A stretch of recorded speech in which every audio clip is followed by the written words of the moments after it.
అదే RTV app వార్తల్ని క్షణాల్లో చదివే అవకాశం ఉంటుంది. ఒక న్యూస్ పేపర్, ఒక టెలివిజన్ ఛానల్ మీ చేతుల్లో ఎప్పుడూ ఉంటాయి. వర్షాకాలం వచ్చిందంటే నగర ప్రజలు ఫేస్ చేసే పెద్ద ప్రాబ్లం వరద నీటితో పాటు ట్రాఫిక్.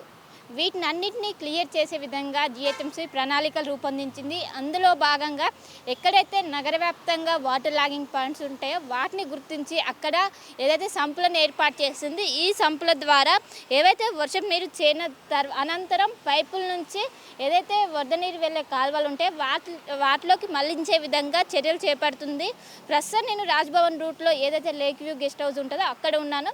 ఇక్కడ ముఖ్యంగా వర్షం వచ్చిందంటే ఇక్కడ ఖైరతాబాద్ జంక్షన్ మొత్తం కూడా ఇక్కడ రాజ్భవన్ కొంచెం డౌన్లో ఉండడంతో ఎక్కువ కూడా వాటర్ మొత్తం ఆగిపోయి ఇక్కడ చుట్టుపక్కల ఉన్న ఎవరైతే బస్తీ వాళ్ళు ఉంటారో పెద్ద ఎత్తున ఇబ్బంది పడతారో దీన్ని దృష్టిలో పెట్టుకొని ముఖ్యంగా ఎక్కడెక్కడ ప్రజలు ఇబ్బంది పడతారు వాటిని దాదాపు కూడళ్ళ దగ్గర ఉన్న వాటిని దగ్గర ఈ సంపులను ఏర్పాటు చేశారు. ఈ సంపుల ద్వారా వాటర్ ఏదైతే వర్షపు నీరు ఉంటుందో వాటిని వరద కాలువలోకి మళ్లించే విధంగా మొదటిసారి జిహెచ్ఎంసీ ప్రణాళికలు రూపొందించింది. 10 రోజుల క్రితం ఈ వర్క్ అనేది స్టార్ట్ అయింది. 3 నెలల్లో పూర్తయ్యే విధంగా ఇప్పటికే ప్రణాళికలు రూపొందించింది. అసలు ఇది ఏ విధంగా పనిచేస్తుంది, ఏ విధంగా ఉంటుంది, దీని గురించి మనతో మాట్లాడడానికి ఇక్కడ ఇంజనీరింగ్ ఉన్నారు, వాటితో మాట్లాడదాం. చెప్పండి, మొదటిసారి జిహెచ్ఎంసీ ఇది ఇంప్లిమెంట్ చేస్తుంది, ఏ విధంగా వర్క్ చేస్తుంది ఈ సంపులు అనేటివి? ఇది నేను జిహెచ్ఎంసీ కాంట్రాక్టర్ మేడం, నా పేరు రామచంద్రారెడ్డి. అయితే ఇది 10 lakhs లీటర్స్ మేడం కెపాసిటీ. ఈ 10 lakhs లీటర్ కెపాసిటీ గురించి మేము ఆల్రెడీ వర్క్ స్టార్ట్ చేసి 10 days అవుతుంది. అయితే మాకు కొంచెం అంతరాయం కలుగుతుంది. ఈ కేబుల్, ఎలక్ట్రికల్ కేబుల్, తర్వాత వాటర్ లైను, ఈ తర్వాత టెలిఫోన్ బిఎస్ఎన్ఎల్ కేబుల్, తర్వాత నెట్వర్క్ కేబుల్స్ ఇవన్నీ వచ్చేసి కొంచెం పని బాగా డిలే అవుతుంది మేడం. అవి షిఫ్టింగ్ చేయడానికి కొంచెం ఎలక్ట్రికల్ డిపార్ట్మెంట్ వాళ్ళు కొద్దిగా సహకారం లేదు. వాళ్ళు సహకరిస్తే మేము ఈ పాటికి ఎర్త్ వర్క్ అయిపోతుండే. దీని గురించి కొంచెం లేట్ అవుతుంది. మా పై ఆఫీసర్ కూడా ఈ ఎలక్ట్రికల్ డిపార్ట్మెంట్ వాళ్ళకు కూడా చాలాసార్లు లెటర్లు ఇచ్చి వాళ్ళను డైవర్షన్ చేయడానికి చాలా అది చేస్తున్నారు.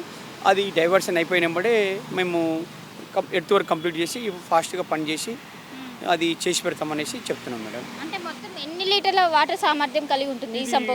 10 lakhs madam, 10 lakhs litres madam. ఈ సంపు యొక్క కెపాసిటీ 10 lakhs లీటర్స్ మేడం. ఈ 10 lakhs లీటర్స్ కెపాసిటీకి మళ్ళీ ఒక 20 HP మోటార్స్, 20 HP మోటార్లు 2 ఉంటాయి మేడం. ఆ 2 సెన్సార్ టైప్ ఉంటాయి మేడం. ఆ సెన్సార్ టైపు మనకు ఒక లెవెల్ వాటర్ వచ్చే తలకల్లి ఆటోమేటిక్గా మోటార్లు స్టార్ట్ అయ్యి పక్కన నాలా ఉంటుంది. దీనికి మళ్ళీ ఒక 600 డయా పైప్ లైన్ చేస్తాం. ఆ పైప్ లైన్ ద్వారా నాలాలకు వదిలేయడం జరుగుతుంది మేడం. అంటే ఇప్పుడు వరద సమస్యకు చెక్ పెట్టవచ్చు, అదేవిధంగా ట్రాఫిక్ కూడా పెద్ద ఎత్తున అవుతుంది ఈ వరద నీరు రోడ్డు పై నుంచి పడడం. చిన్న వర్షం పడింది అనుకో, ఇప్పుడు దీన్ని సంపు నిండిపోతాయి మేడం. సంపులకు వచ్చేసినప్పుడే మా మోటార్లు సెన్సార్ ప్రకారంగా మోటార్లు స్టార్ట్ అయితే అప్పుడు ఎలాంటి మనకు వాటర్ స్టాగ్నేషన్ అనేది ఉండదు మేడం. అంటే ఇప్పుడు నగర వ్యాప్తంగా ఎన్ని శాంపులను మొదలు పెట్టాలి ఇప్పుడు? అది నాకు తెలియదు మేడం. నాకైతే వచ్చింది లేక్ వ్యూ గెస్ట్ హౌస్ వచ్చింది మేడం. ఈ lake view guest house work కాడికి నేను చేస్తున్నాను మేడం. ఆల్రెడీ ఒకటి సెక్రటేరియట్ కాడ స్టార్ట్ అయింది, తర్వాత కేసీపీ జంక్షన్ కాడ స్టార్ట్ అయింది. ఇంకోటి నాకు తెలిసిన వరకు అయితే మైత్రివనం దగ్గర ఒకటి ఉంది మేడం. మైత్రివనం దగ్గర ఆడ ఒక వర్క్ ఉంది. ఈ వర్క్లు అయితే స్టార్టింగ్లో ఉన్నాయి మేడం నాకు తెలిసినంత వరకు. అంటే ఎన్ని రోజులు అవుతుంది మొదలు పెట్టి, ఇంకా ఎన్ని రోజులు టైం పట్టే అవకాశం ఉంది? ఎలక్ట్రికల్ ఈ ప్రాబ్లం రాకపోతే ఫాస్ట్గానే పని చేయాలని మేము అనుకున్నాం, కానీ ఈ అంతరాయం జరుగుతుంది మేడం. ఈ కేబుళ్ళు, ఎలక్ట్రికల్ వైర్లు, తర్వాత టెలిఫోన్ కేబుల్స్ ఇవన్నీ ఈ వాటర్ లైన్ల వల్ల అంతరాయం జరుగుతుంది మేడం. తర్వాత వీళ్ళు ఈ లేక్ వ్యూ గెస్ట్ హౌస్ వాళ్ళకు కూడా లైన్ వాళ్ళకు వేరే వే ఇచ్చే ఉంది. అందుకొరకు వాళ్ళ గురించి ఆంధ్రా నుంచి కూడా పర్మిషన్ రాలేదు.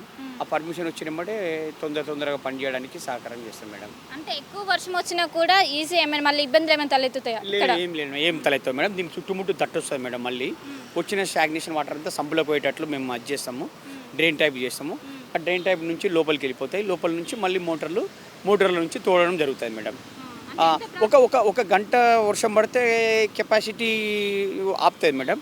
ఆ గంటలో మనకు చిన్న వర్షాలు పడ్డా కూడా స్టాగ్నేషన్ కనపడుతుంది. ఇప్పుడు స్టాగ్నేషన్ అనేది కనపడదు. ఎంబడే సంపులోకి వెళ్ళిపోతుంది వాటర్.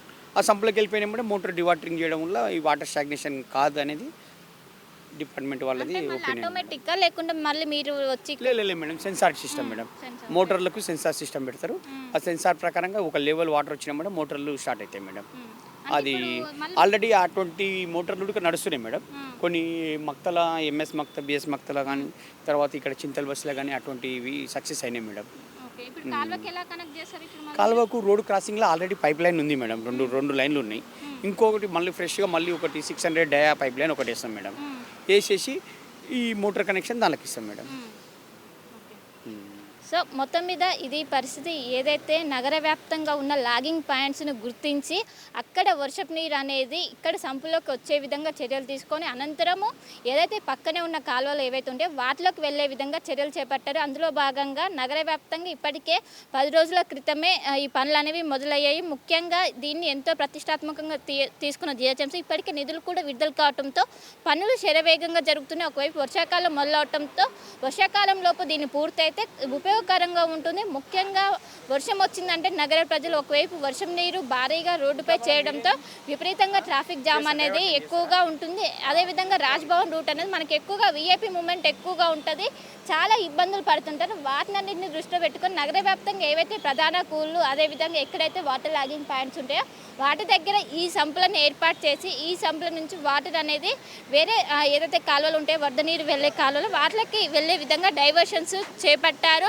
ఇప్పటికే ఇక్కడ కావచ్చు, రాజేంద్ర నగర్ కావచ్చు, అమీర్పేట కావచ్చు, ఏవైతే ప్రధాన జంక్షన్స్ ఉంటాయో వాటి దగ్గర ఇలాంటి సంపులను ఏర్పాటు చేసి దాదాపు 10,000 లీటర్ల వాటర్ అనేది పోయే విధంగా ఇప్పటికే ఏర్పాట్లు చేపట్టారు.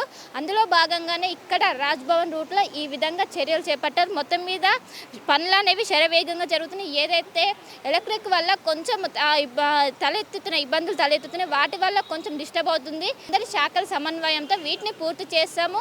అనుకున్న టైం కంటే కొంచెం ముందుగానే పూర్తి చేసే విధంగా చర్యలు చేపడుతున్నాం.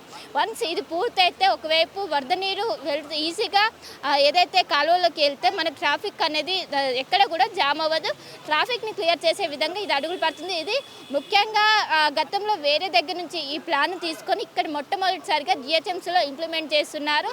దీంతో ఈసారి ఏవైతే వరద కష్టాలు ఉంటే వాటికన్నిటికీ చెక్ పెట్టే విధంగా ఇది ఉంటుందని ఒకవైపు ఇంజనీర్లు మనతో చెప్తున్నారు. కెమెరా పర్సన్ పరశురామ్తో కలిసి శిల్ప, ఆర్టీవీ, హైదరాబాద్. మరిన్ని వీడియోస్ కోసం ఛానల్ ని సబ్స్క్రైబ్ చేయండి. లేటెస్ట్ అప్డేట్స్ కోసం వాట్సాప్ ఛానల్ ని ఫాలో చేయండి. అండ్ లింక్ డిస్క్రిప్షన్ లో ఉంది.